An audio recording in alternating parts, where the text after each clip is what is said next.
Boa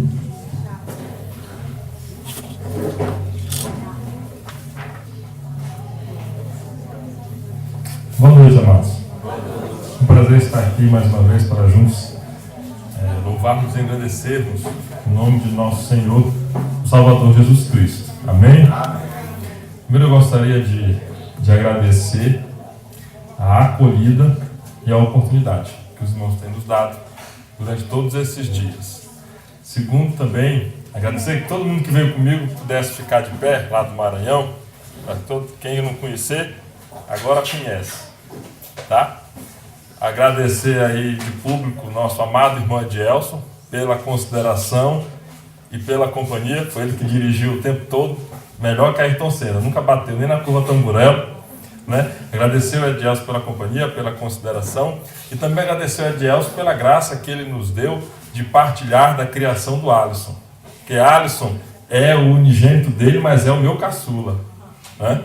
Apesar de ser o mais velho lá de casa.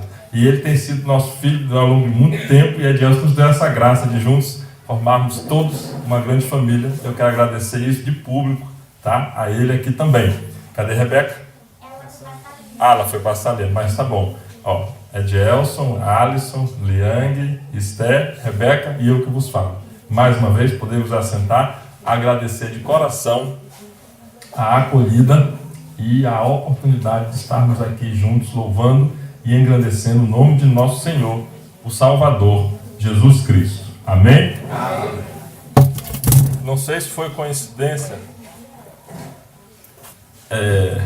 mas eu não sabia que ia ter batismo quando eu preparei essa mensagem, né, pastor? Eu sempre ando com alguma coisa, né? Ao longo do tempo a gente vai pregando em vários lugares e vai guardando as coisas. E sou filho de pastor e a gente sabe que às vezes um convite vira 2, né? Às vezes um convite vira 3, às vezes acontece das maiores surpresas. Então, pessoal, vamos sempre ando com mais alguma coisa conosco. E hoje de manhã, hoje de tarde, houve a oportunidade de contemplarmos um dos símbolos do cristianismo bíblico, que é o batismo.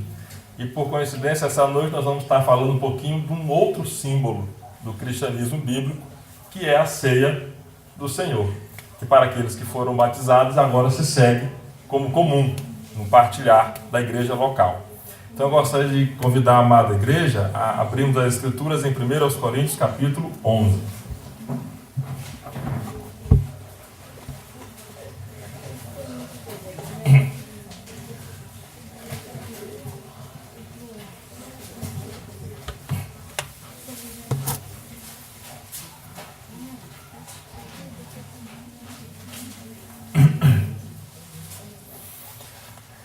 Lê a partir do versículo 23. 1 Coríntios 11, a partir do 23, diz assim: Porque eu recebi do Senhor o que também vos ensinei, que o Senhor Jesus, na noite em que foi traído, tomou o pão e, tendo dado graças, o partiu e disse: Tomai, comei. Isto é o meu corpo, que é partido por vós. Fazei isto em memória de mim. Semelhantemente também, depois de cear, tomou o cálice, dizendo: Este cálice é o novo testamento no meu sangue. Fazei isto todas as vezes que beberdes, em memória de mim. Porque todas as vezes que comerdes este pão e beberdes este cálice, anunciais a morte do Senhor, até que venha. Portanto, qualquer que comer este pão ou beber o cálice do Senhor indignamente será culpado do corpo e do sangue do Senhor. Examine-se, pois, o homem a si mesmo, e assim coma deste pão e beba deste cálice. Porque o que come e bebe indignamente, come e bebe para a sua própria condenação, não discernindo o corpo do Senhor. Por causa disto, há entre vós muitos fracos e doentes, e muitos que dormem. Porque se nós nos julgássemos a nós mesmos, não seríamos julgados. Mas, quando somos julgados, somos repreendidos pelo Senhor, para não sermos condenados com o mundo.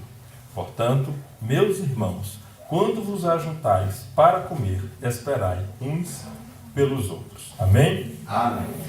A mensagem é dividida em duas partes, essa noite a gente vai falar apenas de uma das partes, porque esse texto fala tanto do símbolo, da ceia do Senhor como símbolo, e fala do rito em que ocorre a ceia do Senhor. Só para deixar claro, nós vamos falar hoje da ceia do Senhor como um símbolo. E o símbolo são duas palavras, são duas partes, né? Dois afixos que formam a palavra símbolo. A primeira é o sim, que quer dizer aquilo que é feito juntamente, ao mesmo tempo, né? E o bol, que dá a ideia de lançar, aquilo que é lançado junto. Porque essa ideia, a história do símbolo, é uma história muito bonita. Símbolo ou signo de reconhecimento é um objeto dividido entre dois hospedeiros. Era assim que a origem do símbolo era assim. Duas metades de um objeto eram divididas e eram entregues entre um hóspede e o seu hospedeiro. E cada parte era transmitida para um de seus filhos, para que, quando ocorresse a aproximação das duas partes, servia para sinalizar a relação de hospitalidade entre os seus ascendentes. Essa é a ideia de símbolo. Antigamente as famílias faziam assim, tinham um símbolo, às vezes elas tinham uma insígnia, aquilo era dividido e era entregue às partes, entre o hóspede e o hospedeiro, como um símbolo de amizade, quando duas famílias eram muito amigas. E aí talvez daqui 2, 3, 4 gerações, talvez os descendentes já não se conhecessem mais pela distância, mas quando um lado daquele objeto era juntado ao outro, pacificava até guerras. Era essa a ideia de símbolo. E a ceia do Senhor, ela é um símbolo, porque ela junta duas partes, porque ela fala do passado, do presente e do futuro. E assim, quando nós participamos dela, quando há conexão entre o pão e o vinho, e a nossa participação, é proclamada uma ideia, é proclamada um objeto. É aquilo que, por um princípio de analogia formal, ou de qualquer outra natureza, mas especialmente formal, substitui ou, no caso, sugere, que é o nosso caso aqui, sugere algo. Quando nós participamos de um símbolo, como participamos do batismo nessa tarde, nós estamos proclamando ao mundo uma verdade em conexão a um ato histórico que ocorreu no passado. Não é isso? Morremos com Cristo para ressuscitarmos com Ele. Essa é a ideia do batismo, como está lá, só para deixar fresco na memória, como está lá em Romanos, capítulo 6, que é um dos textos que mais prova que o batismo é imersão.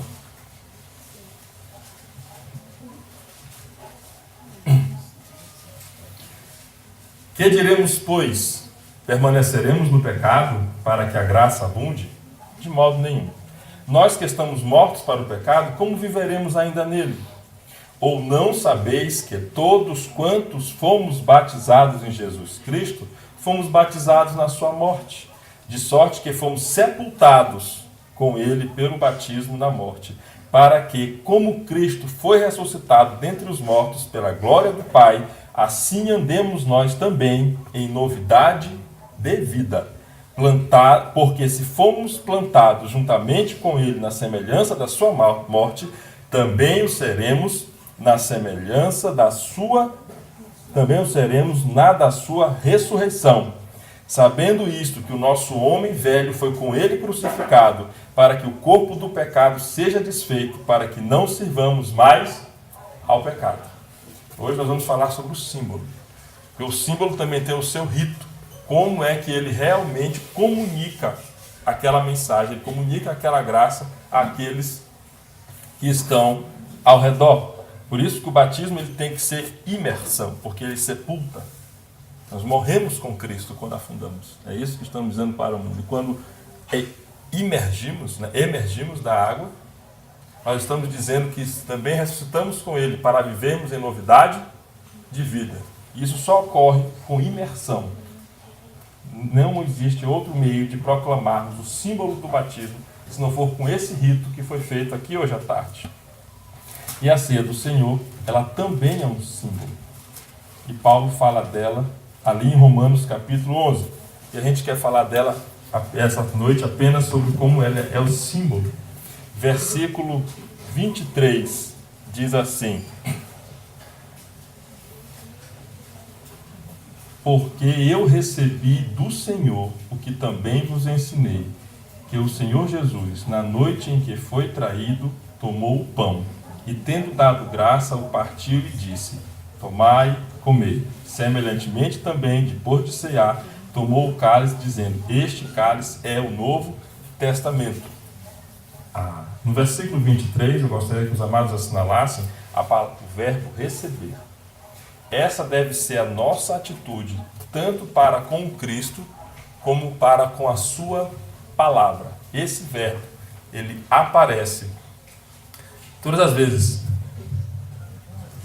1 Coríntios 11, 23.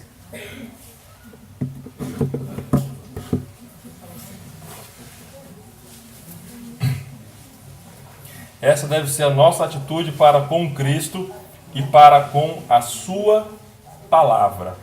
Nós recebemos o Senhor Jesus. É esse o verbo que aparece todas as vezes que fala da necessidade do Salvador. Nós precisamos recebê-lo. Nunca o irmão vai encontrar na Escritura Sagrada o verbo aceitar. Existe uma grande diferença entre receber e aceitar. E a Bíblia sempre fala que com relação ao Cristo nós devemos recebê-lo. E vamos explicar qual é essa grande diferença. Mas a gente vai mostrar na Bíblia. João capítulo 1, João 1, de 10 a 13, diz assim: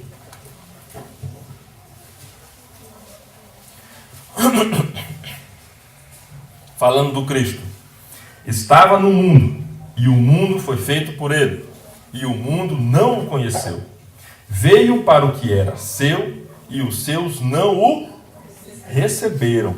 Mas a todos quantos o receberam, deu-lhes o poder de serem feitos filhos de Deus, aos que creem no seu nome, os quais não nasceram do sangue, nem da vontade da carne, nem da vontade do homem, mas de Deus. O verbo aqui é receber. Nós recebemos o Senhor.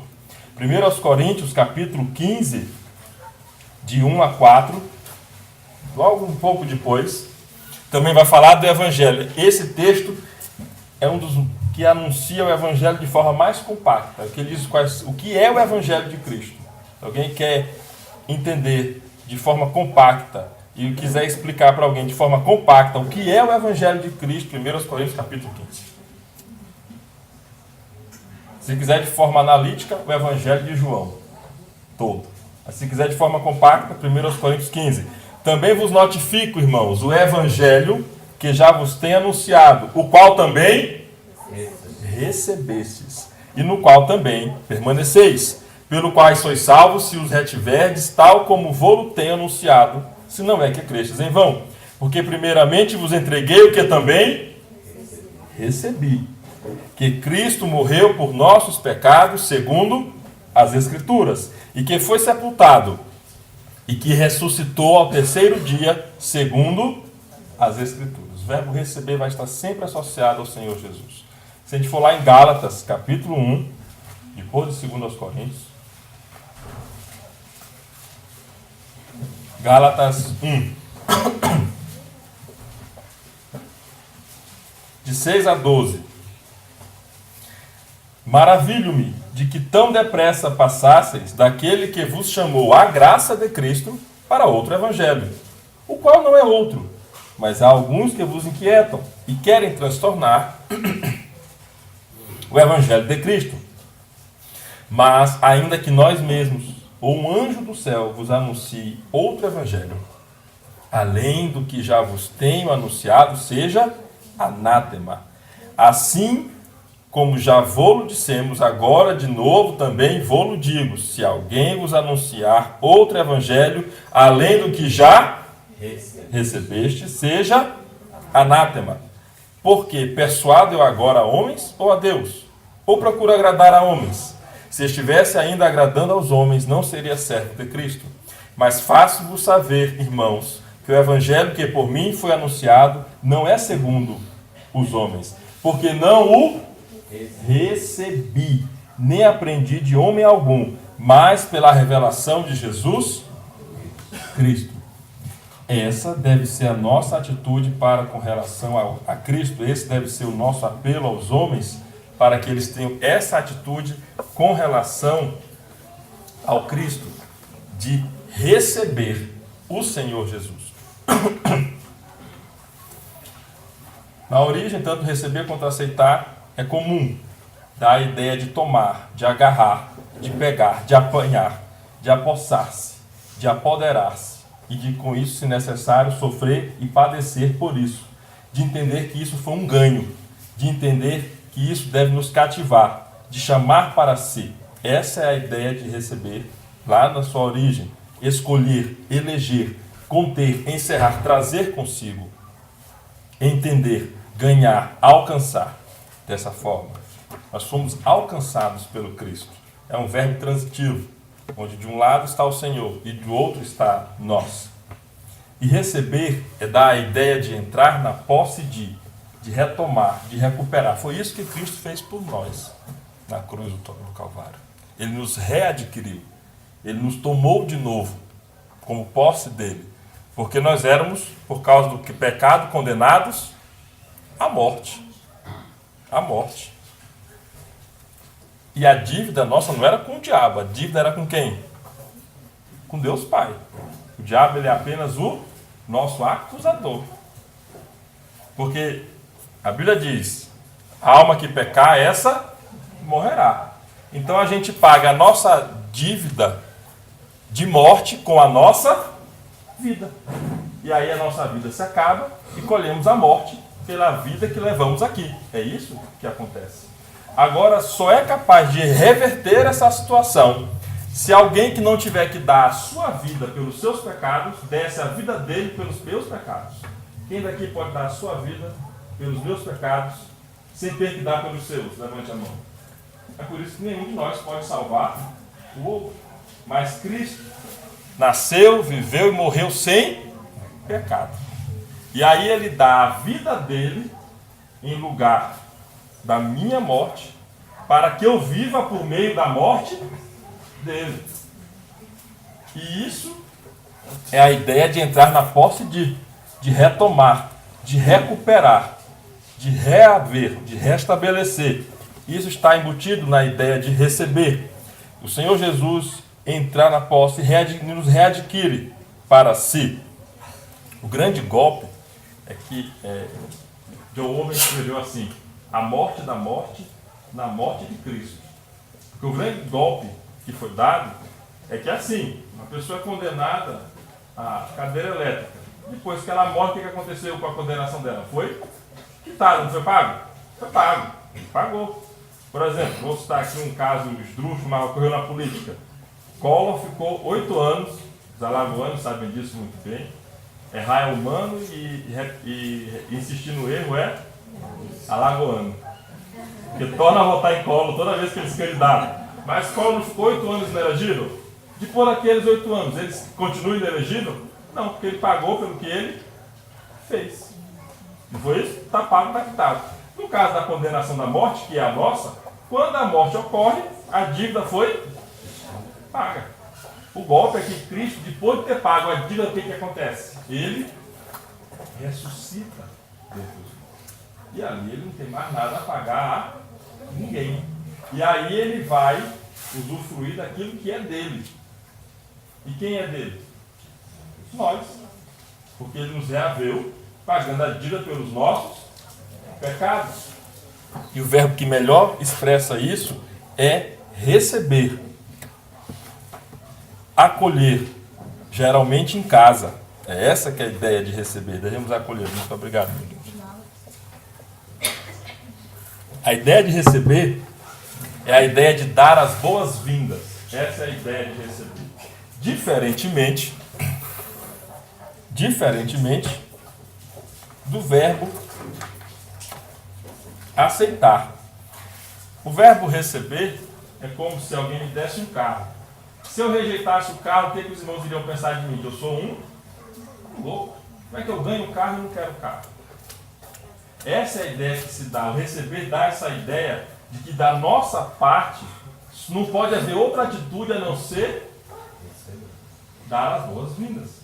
Acolher em nossa casa, que é o nosso coração, aquele que entrou nas portas para nos reaver dos nossos pecados. Aceitar não. Aceitar, devido a ideia, ele faz parte dos verbos frequentativos, então ele dá a ideia de que a pessoa consentiu com aquilo, de que a pessoa está de acordo com aquilo, ou como se a pessoa tivesse cabimento em rejeitar aquilo. Há cabimento em rejeitar? Eu não estou falando de poder ou não poder a rejeitar. Eu estou perguntando se há cabimento em rejeitar um presente que se dá. Chegou no dia do aniversário, o cara não quer essa chave. Entende isso? Por isso que o verbo, sempre associado à salvação, é receber. Por quê? Porque a ideia de graça está embutida nele. A ideia de aceitar não tem essa ideia de graça. Pelo contrário, tem a ideia de que eu fui certeiro. Poxa, valeu. Quando na verdade a casa que não foi levada era porque ele estava edificada sobre a... Não porque eu era um bom arquiteto, mas era porque ela estava edificada sobre a rocha. Então é essa que é a ideia de receber. Receber dá toda a graça, toda a honra, todo o louvor a Ele. Aceitar, divide comigo, com a minha razão, com os meus sentimentos, aquilo que é só do Senhor Jesus. É por isso que nunca se vai encontrar na Bíblia a ideia de aceitar ligada ao Senhor Jesus. O que se espera de nós, e é o que as Escrituras proclamam, é que devemos receber o Senhor Jesus. E não só o Senhor Jesus encarnado, mas a sua palavra escrita. Lá em 1 Tessalonicenses, capítulo 2,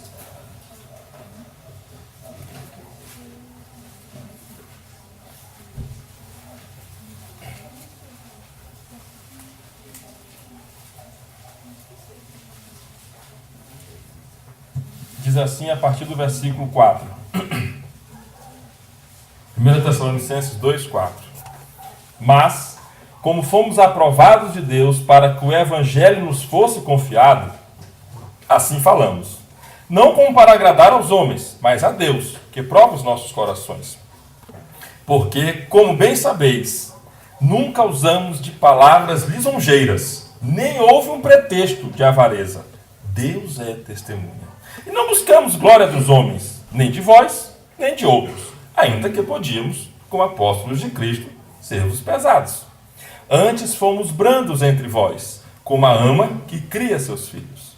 Assim nós, sendo-vos tão afeiçoados, de boa vontade, quiséramos comunicar-vos não somente o Evangelho de Deus, mas ainda as nossas próprias almas, porquanto nos éreis muito queridos.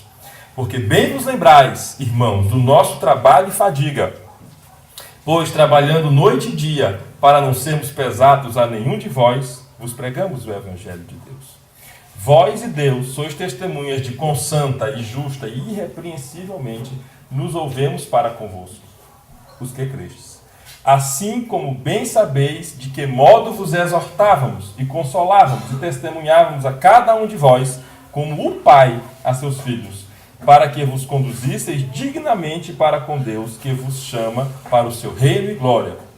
Por isso também damos sem cessar graças a Deus, pois, havendo recebido de nós a palavra de Deus, pode completar, recebestes, não como palavra de homens, mas segundo é na verdade como palavra de Deus, a qual também opera em vós os que crestes. É desse versículo e dessa atitude que surge aquela sigla em latim chamada textus receptus, que é o texto preservado e que é o texto atacado das Escrituras Sagradas. Aquela expressão textus receptus vem do latim, quando disseram assim os irmãos Elziver: textum ergum habis, nunc ab omnibus receptum, incone rio immutatum aut corruptum damus. Teis, portanto, o texto agora recebido por todos, no qual nada damos de alterado ou de corrupto. Essa é a atitude que o Senhor espera de nós, tanto com relação ao Cristo, quanto com relação à sua palavra. E por que que ela encabeça o texto de 1 aos Coríntios, capítulo 11, 23? Porque eu recebi do Senhor o que também vos ensinei. Porque o povo de Corinto estava nos ritos da ceia do Senhor, deturpando o significado do símbolo. Quem lê o capítulo todo vai entender que o povo de Corinto não estava praticando o símbolo no seu rito da forma como o Senhor havia entregue a Paulo, e Paulo havia entregue a eles. Então, o Senhor espera de nós que nós recebamos o Cristo e que nós recebamos a sua palavra com acolhida, com boas-vindas. E isso se dá quando os símbolos do cristianismo são praticados de conformidade com as sagradas Escrituras. Porque se o batismo não for imersão, ele não é batismo. Entende isso? Então, o poder do símbolo está na sua acolhida e na sua prática de conformidade com aquilo que nos foi entregue. Então, a nossa atitude para com relação à ceia do Senhor deve ser de recebê-la, assim como nos foi ensinado, e de praticá-la de maneira que aquilo que ela comunica a nós e à sociedade seja feito de acordo com a vontade de Deus. Porque se ela não for feita como prescrita, ela não é mais um símbolo do cristianismo. E aí nós, ao invés de a estarmos recebendo, nós a estamos criticando, como é conhecido o texto falso das Escrituras, que é o texto crítico, daqueles que criticam o texto das Escrituras, ao invés de recebê-lo, que é a atitude que o Senhor espera tanto do Cristo, tanto com relação ao Cristo, quanto com relação à palavra de Deus. Tanto vou fechar esse pedaço bem aqui, falando, gosto dessa frase de uma amiga minha, acho que alguns aqui conhecem Mary Schultz, carioca Mary Schultz. Ela disse assim, só para a gente ter a ideia do valor do Cristo e do valor da palavra do Cristo: Jesus é o Verbo encarnado e a Bíblia é o Cristo encadernado. Devemos recebê-los com a mesma alegria e com a mesma prontidão de praticar aquilo que o Senhor espera de nós, tanto com relação ao Cristo quanto com relação à sua palavra. E nesse caso específico, com relação à ceia do Senhor, que é um dos símbolos do cristianismo. Versículos 24 e 25. E tendo dado graças, ou partiu e disse o pão. Vou repetir o 23. Porque eu recebi do Senhor que também vos ensinei. Que o Senhor Jesus, na noite em que foi traído, tomou o pão, e tendo dado graças, o partiu e disse: tomai e comei, isto é, o meu corpo, que é partido por vós. Fazei isto em memória de mim. Semelhantemente também, depois de cear, tomou o cálice, dizendo: este cálice é o novo testamento no meu sangue. Fazei isto todas as vezes que beberdes, em memória de mim. Então, o símbolo, ele tem um papel memorial. A ceia do Senhor, como símbolo do cristianismo bíblico, ela tem um papel de memorial. Em memória de mim, porque a nossa tendência é geralmente ao contrário. A nossa tendência é se esquecer dele e não lembrar dele. Então a ceia cumpre um papel muito importante, que é o papel de trazer à memória aquilo que nos dá esperança. Prova disso? Vamos passear aqui, Eclesiastes capítulo 11.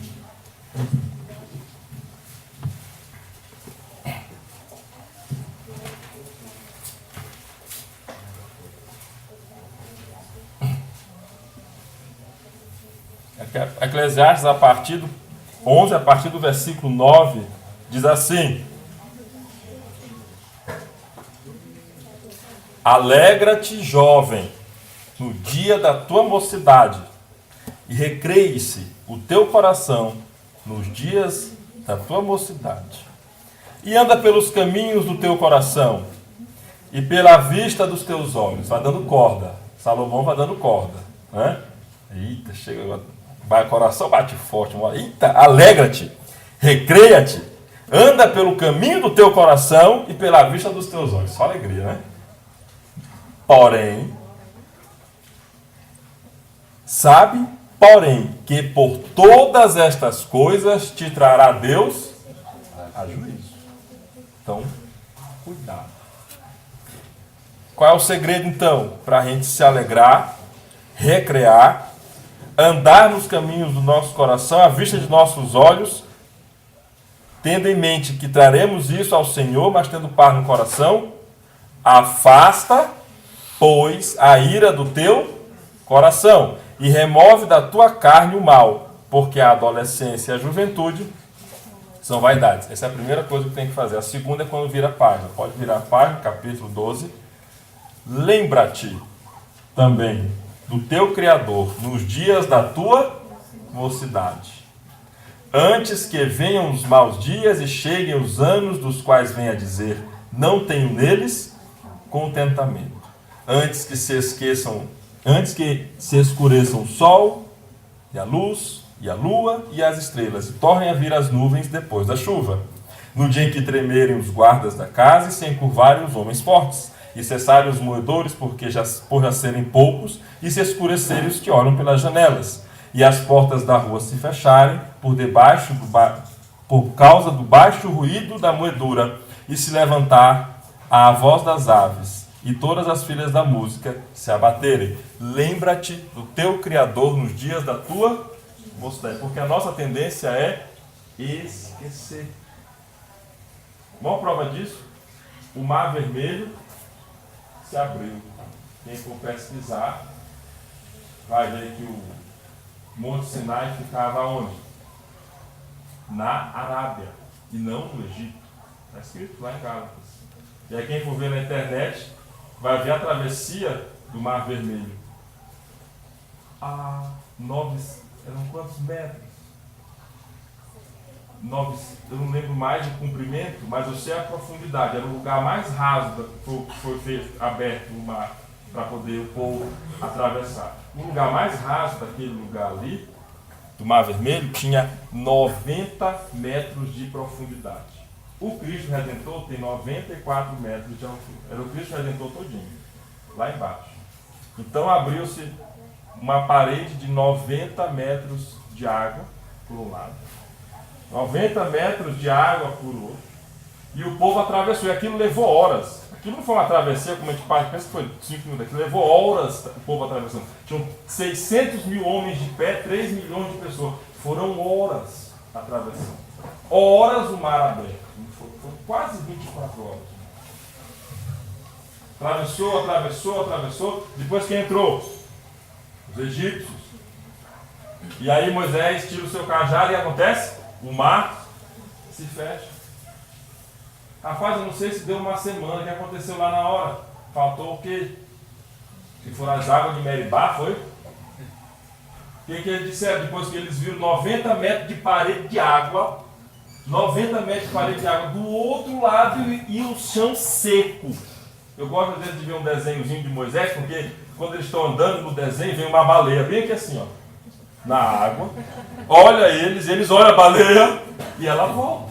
E foi assim mesmo. Porque aquele mar não era morto, não era o mar morto, era o mar vermelho. Ali tinha peixe, tinha baleia, tinha tubarão. E as arraias viu tudinho, olhava o povo e voltava. Gente, não tinha dado uma semana. O povo já estava fazendo o quê? Se queixando. Porque o povo já tinha o quê? Esquecido. É o nosso hábito se esquecer. A ceia do Senhor tem o papel de nos trazer sempre à memória o sacrifício do Cristo. Por isso que ela é muito importante e por isso que o diabo quer que a gente não pratique o símbolo da ceia. Porque quando a gente não ceia, é mais fácil a gente se esquecer.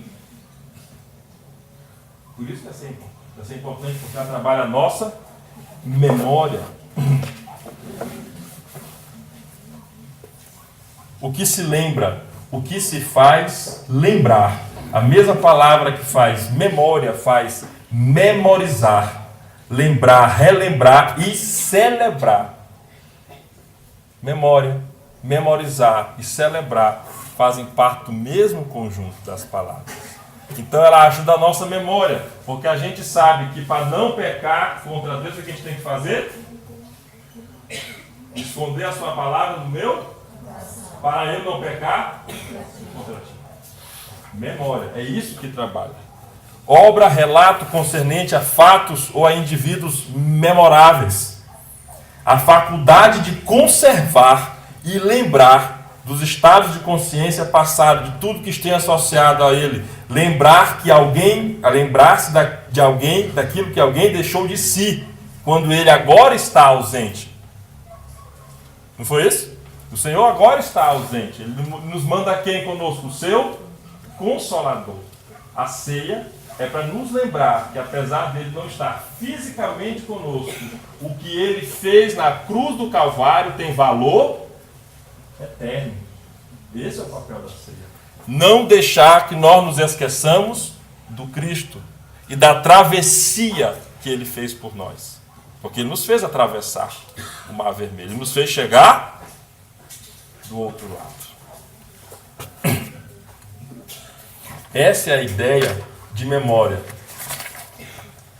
E o mais interessante é que lá atrás, a mesma palavra que faz memória faz Marte. A mesma palavra, e na Bíblia também, a mesma palavra que faz memória faz Marte. Estava lendo sobre isso? Tem da mesma... Por quê?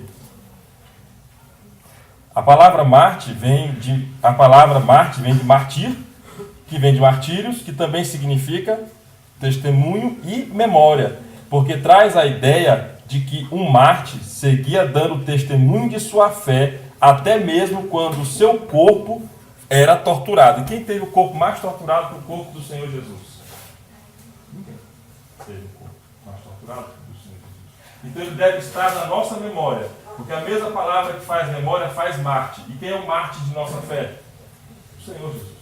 E ele deve estar sempre em nossas memórias, porque o sacrifício dele sempre tem que estar em nossos corações, em nossa atenção. E essa é a ideia de que tanto do pão quanto da ceia, tanto que a gente faz os dois, que é para estar lembrando sempre, fazer isto em memória de mim. Todas as vezes em que beberdes, em memória de mim, para que a gente não se esqueça do Senhor Jesus. Versículo 25 diz assim: semelhantemente também, depois de cear, tomou o cálice, dizendo: este cálice é o novo testamento no meu sangue. Fazei isto todas as vezes que beberdes, em memória de mim. Este cálice é o novo testamento no meu sangue.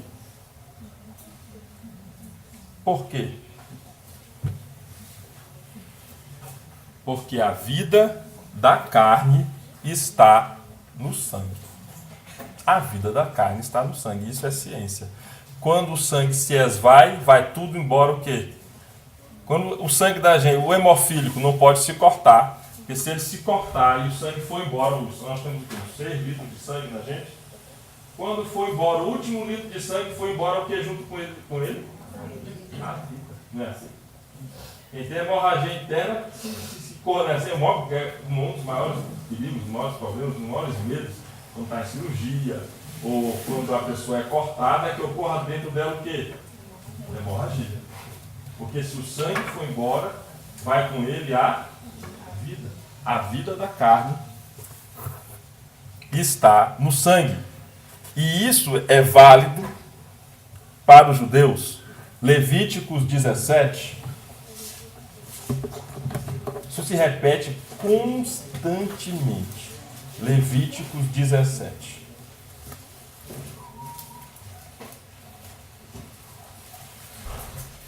versículo 10.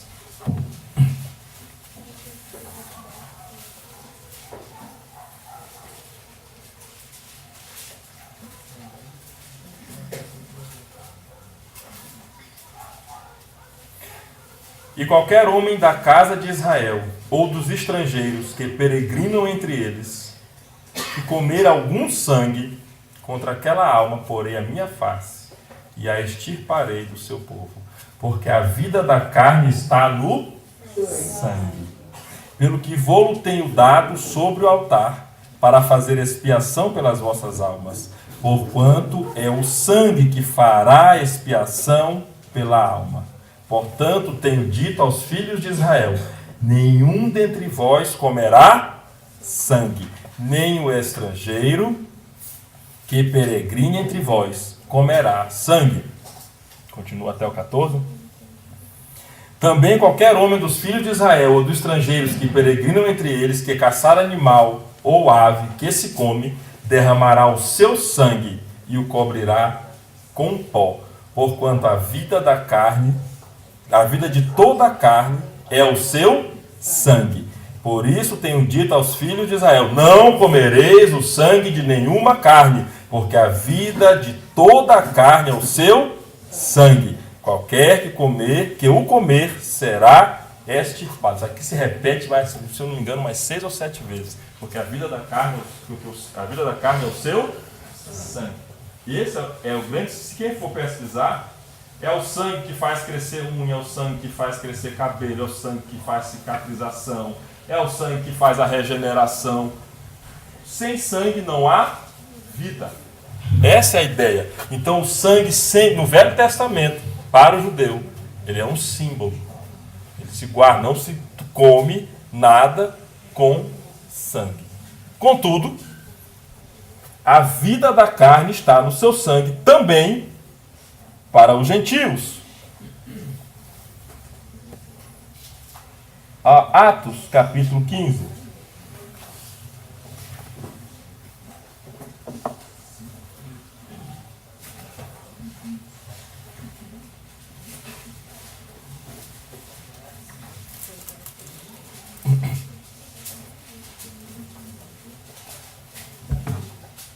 Atos 15, a partir do versículo 28.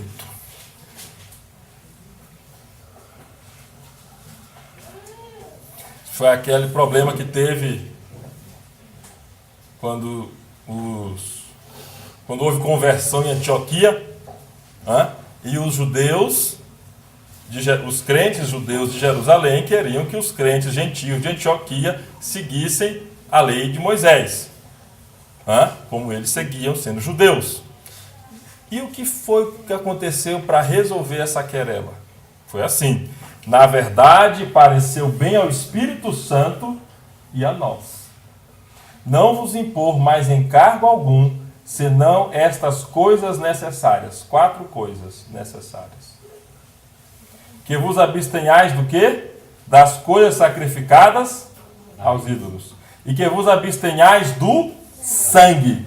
E que vos abstenhais da carne sufocada. E que vos abstenhais da fornicação, das quais coisas bem fazeis se vos guardardes, bem vos vá. No Novo Testamento, o sangue continua mantendo aquela importância que ele tem para o judeu no Velho Testamento. Implicação disso, que a ceia nos faz lembrar: crente não come carne mal passada. Crente não come galinha ao molho pardo. Vê onde é que a ceia chega? A ceia chega nos nossos hábitos, para nos lembrar que a vida da carne está no seu sangue. E que por isso a gente não deve ingerir o sangue de carne alguma. Isso eu não estou tirando lá de Levíticos. Eu estou tirando de Atos. Aí começa assim: na verdade, pareceu bem a quem? O Espírito Santo. Ele está nos dizendo isso. Não coma nada sacrificado aos ídolos. Depois Paulo vai esmiuçar como deve ser nossa atitude quando ocorrem essas coisas, né?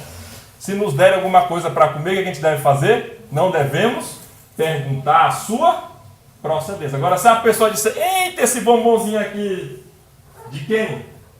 Cosme Damião. Se ela não disser nada, toma. Se ela disser que é de Cosme Damião, lamente muito. Ô, muito obrigado. Já ficaram calados, tinha comido. Vai embora. Não vai dar hoje, não vai dar. A gente não come isso, porque né, isso não tem nada a ver conosco. E a gente deve se abster do sangue. Chegou na churrascaria, eu quero essa carne. Tem gente que diz assim, eu quero esse boi mugindo. Chega o sangue correndo. Não pode. Não pode. E por que não pode? A Bíblia diz. Por que não pode? Por que para o judeu não se come nada com sangue? É porque a vida da carne está no sangue. A mesma coisa do cristão. A vida da carne está no sangue. E por que é tão importante a gente ter guardado isso na mente e que a ceia do Senhor nos faz lembrar? Gênesis, capítulo 9. Isso é antes da lei. Isso é antes de Abraão. Gênesis 9. E a ceia nos faz lembrar. Gênesis 9. 1.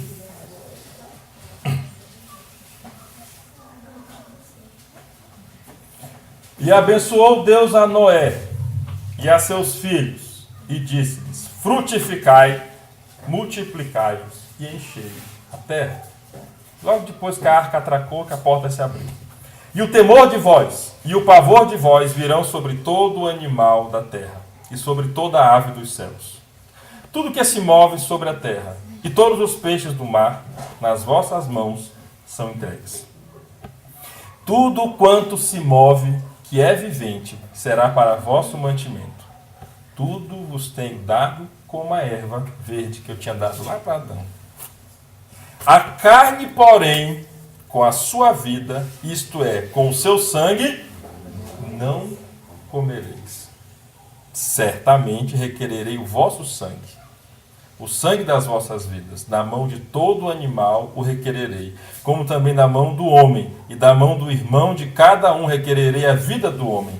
Quem derramar o sangue do homem, pelo homem o seu sangue será derramado, porque Deus fez o homem conforme a sua imagem. A gente não come carne mal passada, que é para a gente sempre se lembrar que nós não devemos tirar a vida dos nossos semelhantes.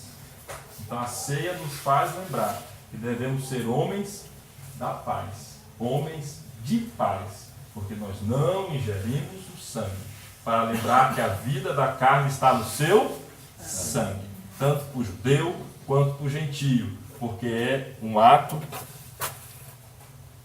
de lembrança, porque é um ato de preservação da vida. Essa é a ideia. Por quê? Porque a gente sabe, sem muita dificuldade, lá de Efésios, capítulo 1, que já é a conexão com o futuro, Efésios 1 vai dizer assim,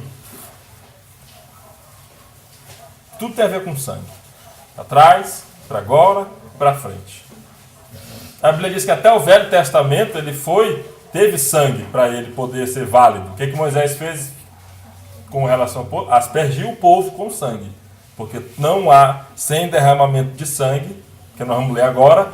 Bendito Deus e Pai de nosso Senhor Jesus Cristo, o qual nos abençoou. Ele nos abençoou, isso aí já é líquido e certo no passado, com todas as bênçãos espirituais nos lugares celestiais em Cristo. O verbo está no pretérito perfeito do indicativo, assinalando uma atitude líquida e certa que ocorreu no passado e que foi suficiente. Ele nos abençoou com todas as bênçãos, como também nos elegeu nele antes da fundação do mundo, para que fôssemos santos e irrepreensíveis diante dele em amor, e nos predestinou para filhos de adoção por Jesus Cristo, para si mesmo, segundo o beneplácito da sua vontade, para louvor da glória da sua graça, pela qual nos fez agradáveis a si no amado. Esse amado é o Senhor Jesus, em quem temos a redenção pelo seu sangue, a remissão das ofensas, segundo as riquezas da sua graça.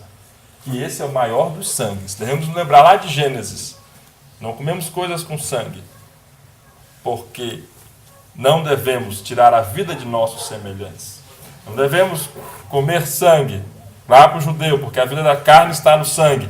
Para o gentio também. E o mais importante de tudo, que é por isso que a ceia é com vinho. Vinho, quando eu falar aqui, é suco de uva, tá? Mas é porque vinho é uma palavra comum, sempre foi comum até o começo do século XX, quando houve a industrialização e colocaram álcool no vinho.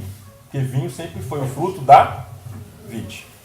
Então, quando eu disser vinho aqui, entenda um suco de uva, sempre, sem álcool, sem fermento. Porque fermento na Bíblia é símbolo de pecado. Sempre. Então, a gente não ia participar de uma ceia do Senhor com fermento. Porque fermento é pecado, símbolo do pecado. Na Bíblia. 3 medidas de fermento levedam a massa toda. Então, amados, é o Novo Testamento no meu sangue. Porque no sangue, o maior de todos o sangue, é o sangue do Cordeiro de Deus, que tira o pecado. E é isso que a ceia vem nos lembrar. Que agora existe um novo testamento no sangue do Cordeiro. Para que isso sempre fique cravado em nossos corações. Hebreus 9, 22.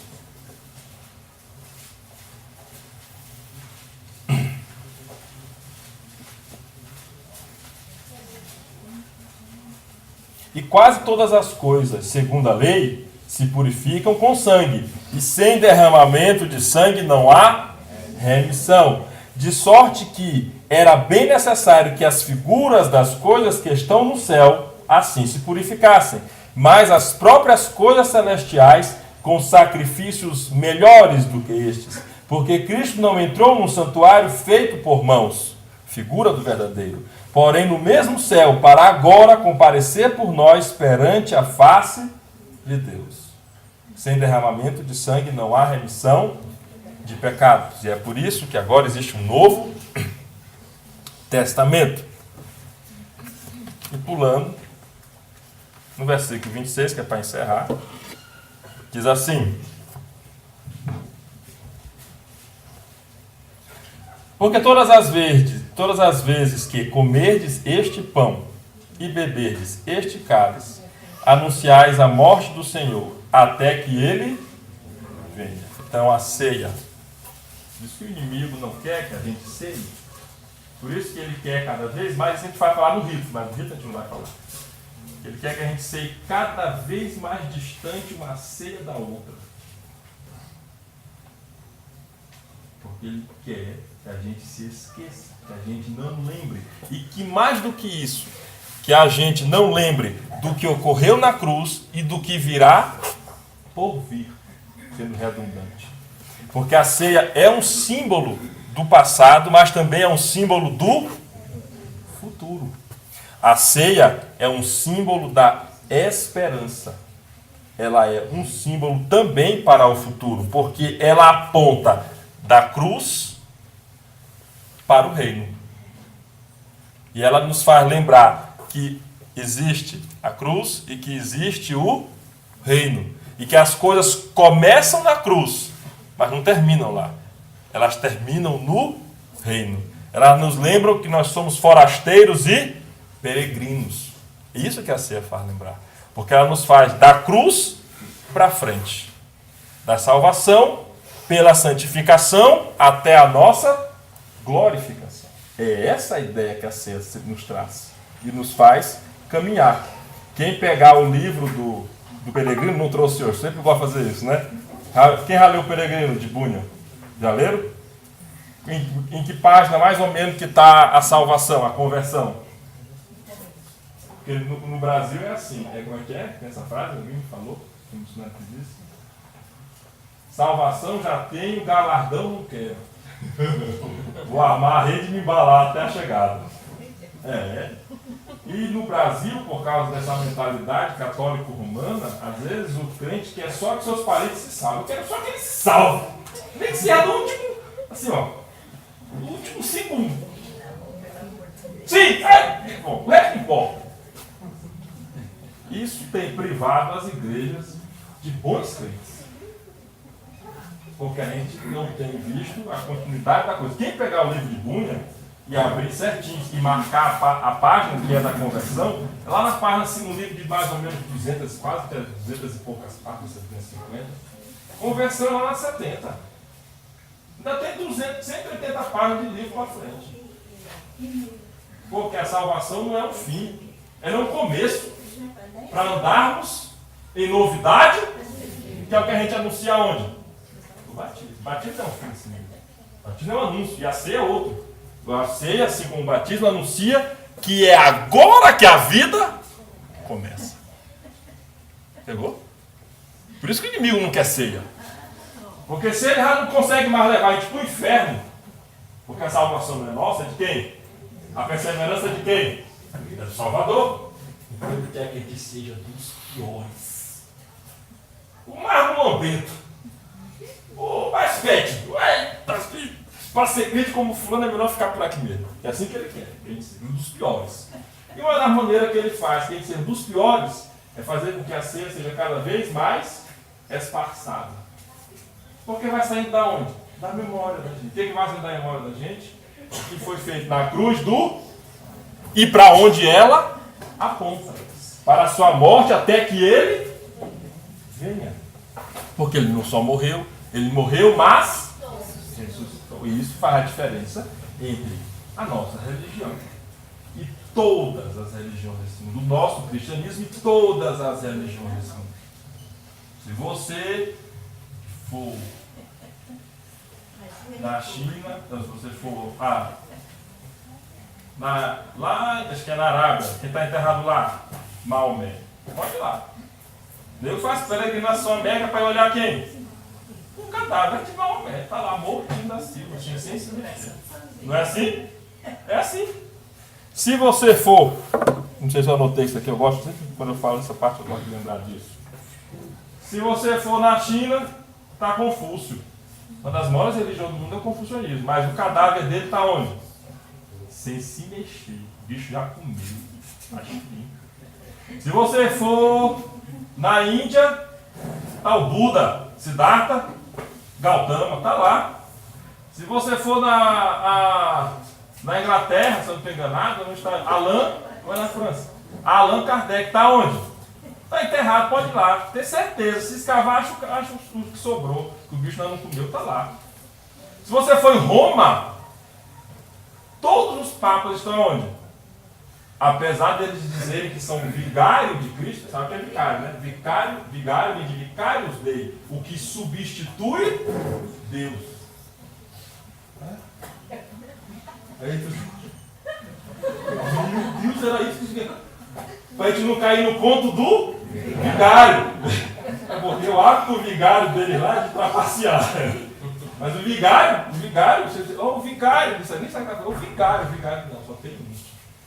A expressão latina é vicarius Dei, porque ele é o substituto de Cristo aqui na terra. Onde é que está o cadáver dele?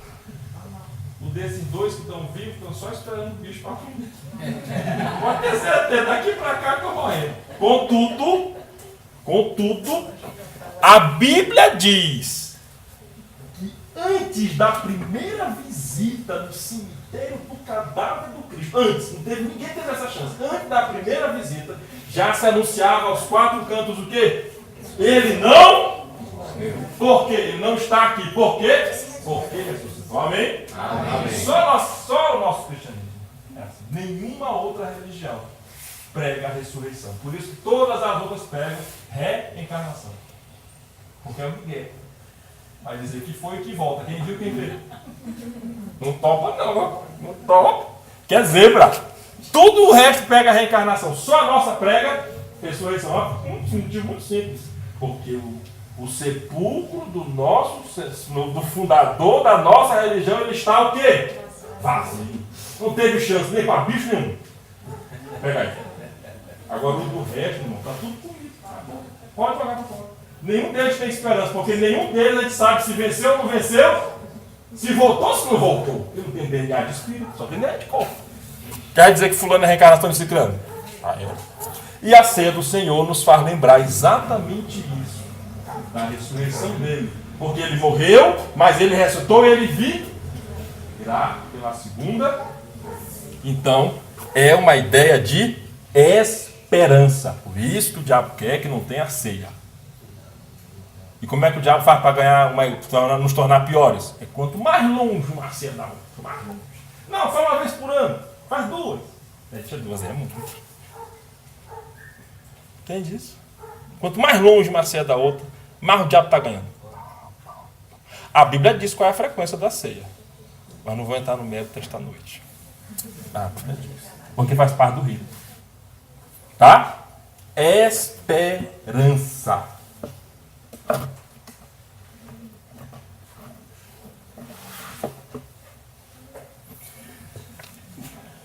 Vem do verbo esperar.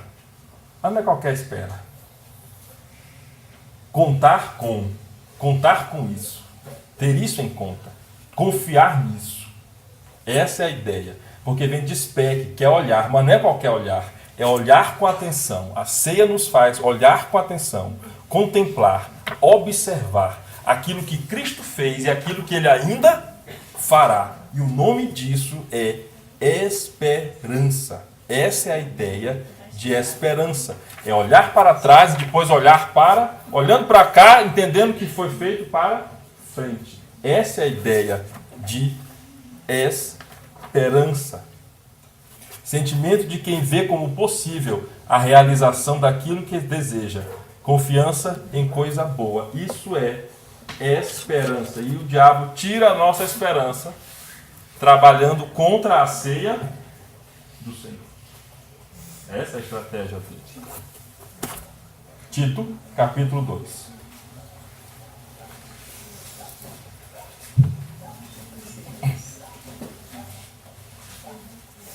Versículo 11.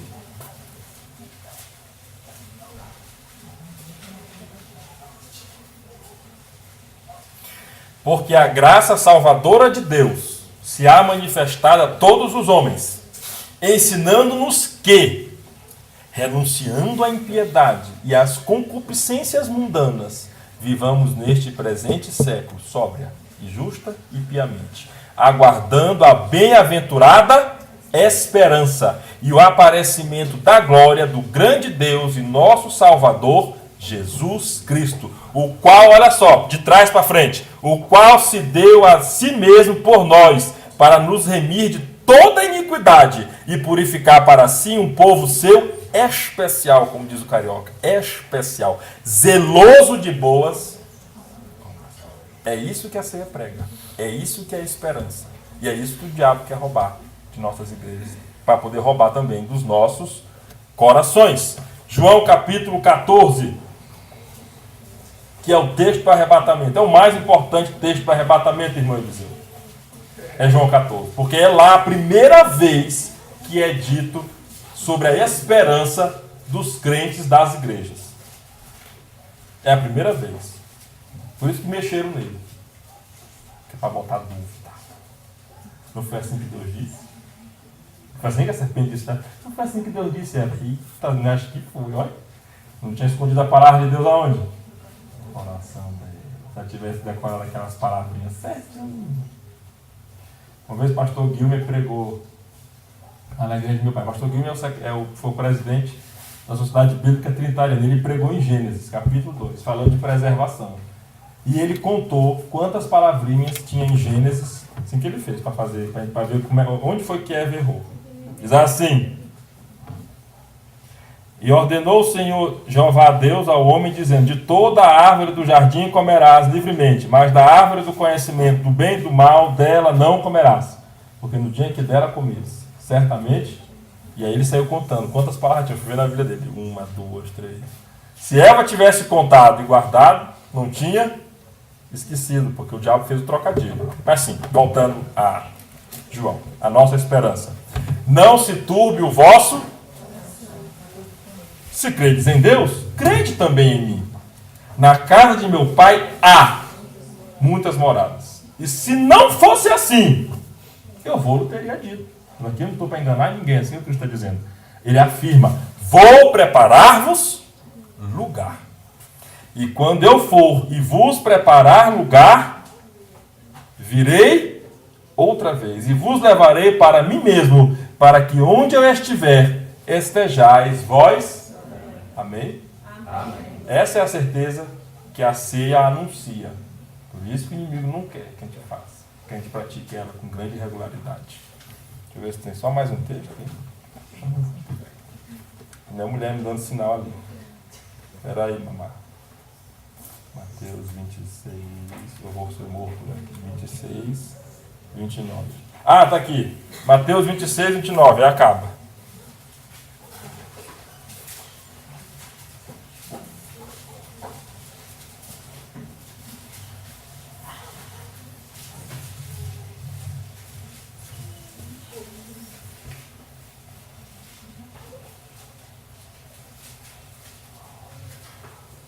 Que coisa linda. E digo-vos que, desde agora, isso é o Cristo falando, não beberei deste fruto da vide, até aquele dia em que eu beba novo convosco no reino de meu Pai. Amém? Amém. É isso que a ceia anuncia. Ela anuncia, cada vez que a gente ceia aqui, nosso coração deve se encher de alegria, porque vai ter um dia, a qualquer hora, quando a trombeta soar, que nós vamos tomar essa ceia com o Senhor Jesus. Amém? Amém? Amém. É Ele que vai estar à frente da ceia. O próprio Senhor Jesus. Por isso que o diabo quer tirar a ceia da igreja, para tirar da nossa memória a nossa esperança. E nós não podemos permitir que isso aconteça. Amém? Amém? Eu já comecei. Perdão.